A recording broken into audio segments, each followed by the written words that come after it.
नमस्कार, आप देख रहे हैं न्यूज 24 फर्स्ट एक्सप्रेस और मैं हूं आपके साथ मानवी ठाकुर। शुरुआत करते हैं आज की खास खबरों से। सर्वेक्षण ग्राउंड रिपोर्ट के तहत ग्राम पंचायत चढ़रऊ धवारी जिला झांसी में युवा ग्राम प्रधान दीपक कुमार ने ग्राम के विकास हेतु एक मॉडल पंचायत का निर्माण करने का लिया संकल्प, जिसमें शिक्षा व्यवस्था को प्राथमिकता देते हुए प्रोजेक्ट कायाकल्प के तहत विद्यालयों में डिजिटल रूप से पढ़ाई हेतु अध्यापकों को दिशा निर्देश दिए गए। ग्राम पंचायत में अभी तक लगभग 125 पात्र लाभार्थियों को आवास देने का कार्य किया व ग्राम पंचायत में गौशाला प्रबंधन को सुचारू रूप से संचालित करने का काम किया जा रहा है।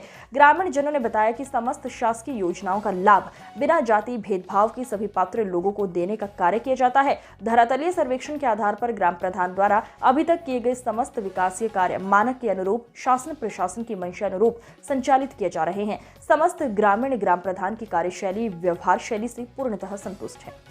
जैसा कि आज हम आए हुए झांसी जिला की बंगरा ब्लॉक की ग्राम पंचायत चढ़रऊ धवारी में बात की जाए आगामी लोकसभा चुनाव को देखते हुए, तो जिस प्रकार से समस्त ग्राम पंचायतों की सर्वेक्षण ग्राउंड रिपोर्ट के माध्यम से ज्वालामुखी देखी जा रही है, आज उसी बीच इस ग्राम पंचायत से मेरे बीच मौजूद हैं अनुभवी युवा शिक्षित ग्राम प्रधान के रूप में मिस्टर दीपक कुमार जी, जो कहीं ना कहीं लोगों के बीच निरंतर एक समाज सेवा के भाव से बने रहे हैं। और जैसा कि जानकारी के आधार पर ये शायद जैसा कि ब्लॉक स्तर ही नहीं जबकि जिला स्तर पर सबसे कम उम्र से इस प्रधानी पद को संचालित कर रहे हैं। सर, सबसे पहले आपका बहुत बहुत स्वागत है और मैं आपसे जानना चाहूँगा कि जिस प्रकार आप लोगों के बीच एक समाज सेवा के भाव से रहे हैं, तो वो जो आपका पंचायती चुनावी दौर था, तो उस बीच आपने लोगों की ऐसी क्या समस्याएं, क्या मुद्दे देखे जिनको देखकर लगा कि इस बार प्रधानी चुनाव में आना चाहिए, क्या मुद्दे देख रहे हैं? जी, हमने लोगों के सबसे पहले मुद्दे देखे। हमारे गांव में लगभग 4-5 पंचवर्षीय से कोई भी आवास नहीं बना था। बिल्कुल। और क्योंकि बहुत गरीब क्षेत्र है ये, तो लोग बहुत टूटे-फूटे घरों में रह रहे थे। जी जी, हमने आके काफ़ी आवास बनवाए हैं, व्यक्तिगत लोगों के लाभ दिलवाए हैं और काफ़ी आवास बनवाए हैं। लोगों के खेत खराब होते थे, इसलिए नहीं हो पाते थे, मेड़बंदी करवाई है। हाँ, कच्चे कामों में मेड़बंदी करवाई है, तो लोगों को निकलने में परेशानी जहाँ से होती थी वहाँ पर हमने कच्ची खरंजी वगैरह बिछवा ली है। और नाली आली की जो जल फैलाव भराव रहता था जहाँ से कीटाणु उत्पन्न होते हैं, वहाँ भी हमने बहुत सारे काम करवाए। जैसा कि समस्त ग्रामीण जनों ने आपके प्रति भरोसा जताया और इस प्रधानी पद की भी दावेदारी करवाई। बात की जाए इन 3 वर्षों के कार्यकाल में, तो आपने काफी कुछ ऐसे कार्य संचालित करवा दिए हैं जो कहीं ना कहीं धरातल पर देखे जा सकते हैं। बस साथ ही साथ यदि बात करें गौरक्षा प्रबंधन के बारे में, तो राज्य सरकार द्वारा माननीय मुख्यमंत्री योगी आदित्यनाथ जी द्वारा काफी कुछ अहम फैसले लिए जाते हैं। तो आपने अपनी पंचायत में गौशाला को किस प्रकार से मैनेज किया है, वहाँ की क्या व्यवस्था है? जी, हमारी पंचायत में गौशाला की बहुत ही अच्छी व्यवस्था है। जैसे अभी व्यवस्था बनाई गई थी माननीय योगी जी द्वारा कि बछड़े अलग रखना है और नर पशु अलग रखना है, मादा अलग रखनी है, वो व्यवस्था। और बहुत ही अच्छी जल की व्यवस्था हमारे यहाँ पे बनाई गई है। भूसा हमेशा हमारे यहाँ पर बहुत ही पर्याप्त मात्रा में रहता है वहाँ पे। कुछ हरी घास प्रबंधन? हाँ, हरी घास प्रबंधन के लिए हम खुद की जमीन में हरी घास बाजरा वगैरह बो देते हैं, तो उसको डलवाते रहते हैं कटवा। कभी समय समय पर डॉक्टर को भी बुलाया जाता है? हाँ जी, बिल्कुल बुलाया जाता है। हमारे यहाँ पर पासी गाँव में उल्लन में जो पशु चिकित्सा अधिकारी बैठते हैं, वहाँ उनका नाम दीपक राजपूत जी है। बहुत अच्छे डॉक्टर हैं, वो हमेशा आते रहते हैं। जी, जैसा कि गौशाला प्रबंधन लोगों ने भी बताया कहीं ना कहीं एक उत्कृष्ट कार्य के तौर पर संचालित किया जाता है।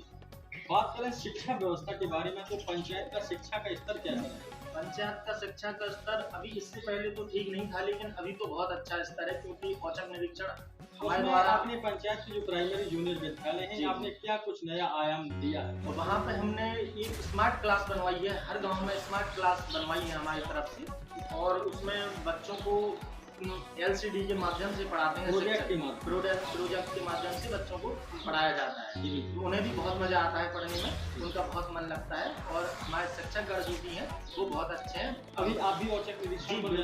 बिल्कुल जाते हैं। जैसा कि मेरे बीच थे यहाँ से मिस्टर दीपक जी, जो कहीं ना कहीं लोगों के बीच और लोगों को भी उनके प्रति जो आशा थी उस पर यदि खरी कसौटी के साथ देखा जाए, तो इस पंचवर्षीय के तहत इस चढ़रऊ धवारी जैसी पंचायत में लगभग 100+ आवास प्राप्ति करवाई गई है, जो कहीं ना कहीं लोगों के बीच एक व्यक्तिगत तौर पर एक बहुत बड़ा रुझान सामने आया है।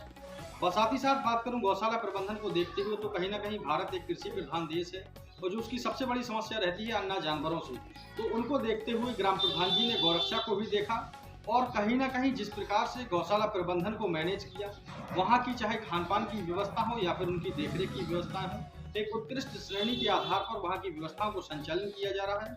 और साथ ही साथ जब उन्होंने ग्राउंड रिपोर्ट को लिखित रूप से बताया कि प्रधान जी व्यक्तिगत जमीन पर कुछ उनमें गायों के लिए हरी घास का भी प्रबंधन करवाते हैं व साथ ही साथ शिक्षा व्यवस्था को भी यहाँ से यदि आकलित किया जाए तो जो पूर्व के कार्यकाल की अपेक्षा यदि देखा जाए तो वर्तमान के कार्यकाल में जो प्राइमरी जूनियर विद्यालय पंचायत में संचालित हैं तो एक स्मार्ट ग्राम के तहत एक स्मार्ट विद्यालय को भी मॉडलाइजेशन किया गया और वहाँ पर प्रोजेक्ट कायाकल्प के तहत शिक्षा का भी स्तर बढ़ाया गया और लोगों को भी और अध्यापकों को भी जागरूक करने का कार्य निरंतर किया जाता है।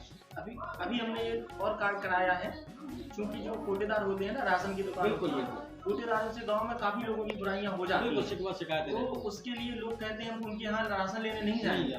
उसके लिए हमने बहुत बढ़िया व्यवस्था करवा दी है, हमने राशन की सरकारी दुकान बनवा दी है। ये जो अब राशन कहाँ से मिलेगा? मेरा आपसे एक व्यक्तिगत सवाल रहेगा, जो ये आप चाहे विद्यालय प्रबंधन में हो या गौशाला प्रबंधन में हो, जैसा कि आपने राशन कार्ड जो वितरण शैली है उसके बारे में, तो ये आप नई स्कीमें लाते हैं तो ये आप अपनी सोच से लाते हैं या कहीं से किसी भी कॉपी करके लाते हैं? जी नहीं, अपनी सोच से लाते हैं, क्योंकि हम शिक्षक हैं तो हमें पता है बच्चों को कैसे शिक्षा देना है। और क्योंकि हम टीचर की ट्रेनिंग किए हुए हैं, आगामी हो सकता है हम टीचर भी बन जाए, तो हम ट्रेनिंग किए हुए हैं, तो हमें शिक्षा के प्रति तो हम झुके हुए ही हैं। हम समझते हैं बच्चों को कैसे शिक्षा देनी है और सामाजिक कार्यों में भी रुचि रहती है, तो हम तो कहीं ना कहीं वो चीज आप मानते हैं कि डॉक्टर भीमराव अम्बेडकर जी ने कहा था कि शिक्षा शेरनी का वो दूध है जो पिएगा वो बढ़ाएगा। बिल्कुल जी जी। व साथ ही साथ आपकी इस पंचायत में वो ऐसे कौन से विकासीय मुद्दे होने वाले हैं जिनको लेकर आप चाहते हैं कि शासन प्रशासन इस पर बजट प्राप्ति करे तो निरंतर तौर पर? जी हमारे यहाँ पर एक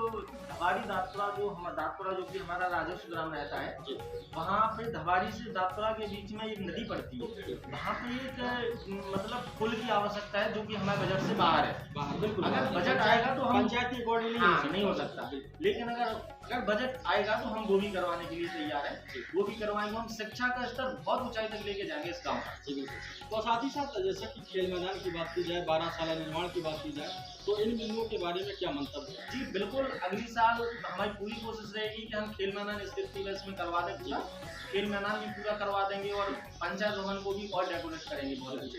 और साथ ही साथ मेरा आपसे व्यक्तिगत सवाल रहेगा, बहुत सी पंचायतों में जाकर के सर्वे किया देखा तो एक जो हमें एक प्रधान के प्रति जो रवैया लोगों के बीच एक विरोधाभास की स्थिति समझ में आई, जबकि इस पंचायत में ऐसा कुछ समझ में नहीं आया। तो मैं आपसे जानना चाहूँगा कि जिन पंचायतों में शासकीय योजनाओं के नाम पर एक जातिवाद को मुद्दा बनाया जाता है, तो इस जातिवाद के बारे में आपका क्या विचार है, क्या मंतव्य देना चाहिए? जी